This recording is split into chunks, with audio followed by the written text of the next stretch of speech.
મધ્યમ વર્ગના બાળકો ખાનગી શાળામાં અભ્યાસ લઈ શકે તે માટે સરકારનો એક નિયમ એ આરટી અંતર્ગત આરટીનું ઓનલાઈન ફોર્મ ભરવાની પ્રક્રિયા શરૂ થઈ ગઈ છે. 28મી ફેબ્રુઆરીથી 12મી માર્ચ સુધી જ્યારે ઓનલાઈન પ્રક્રિયા ફોર્મ ભરવાની શરૂ થઈ ગઈ હોય તે જ અંતર્ગત જિલ્લા શિક્ષણાધિકારી મહેશ પાંડે દ્વારા નિવેદન પણ સામે આવ્યું છે.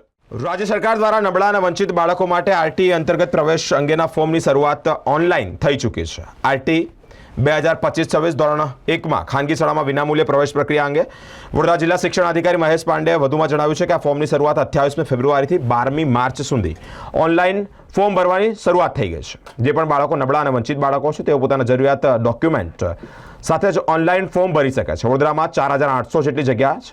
અલગ અલગ કેટેગરીમાં જરૂરિયાત બાળકો આ ફોર્મ ભરી શકે છે. વધુમાં આ પ્રક્રિયાનો લાભ પણ લે તેવી અપીલ કરી છે. આર્ટિક 2009 અન્વયે શૈક્ષણિક વર્ષ 2025-26માંથી નબળા અને વંચિત જૂથના વિનામૂલ્ય ધોરણ 1ની પ્રવેશ જાહેરાત આવી છે સરકારશ્રી દ્વારા.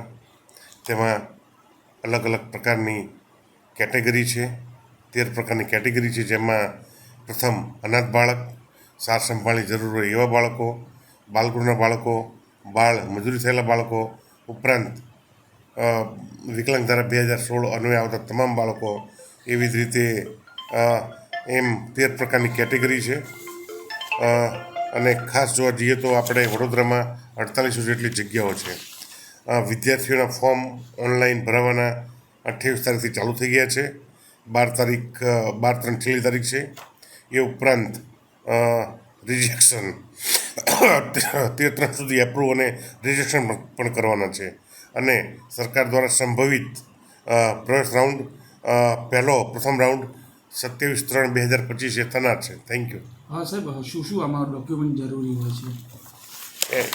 એના પ્રમાણે ધારો કે કેટેગરી વાઇઝ હોય છે. ધારો કે અનાથ બાળક છે તો એનું જન્મનું પ્રમાણપત્ર, રહેઠાણનો પુરાવો, ચાઇલ્ડ વેલફેર કમિટીનું પ્રમાણપત્ર, પાસપોર્ટ સાઇઝનો ફોટોગ્રાફ અને માતા પિતા વાલીની સહીનો નમૂનો. એવી જ રીતે દરેક કેટેગરીમાં અલગ અલગ ડોક્યુમેન્ટની જરૂર હોય છે.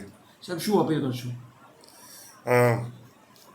મારી તમામ નબળા અને વંચિત જૂથના લોકોને અપીલ છે વધારેમાં વધારે ફોર્મ ભરે અને એમના બાળકોને સારામાં સારી સ્કૂલો મળે અને સરકારશ્રીની આ શ્રેષ્ઠ યોજના છે તેનો લાભ લે.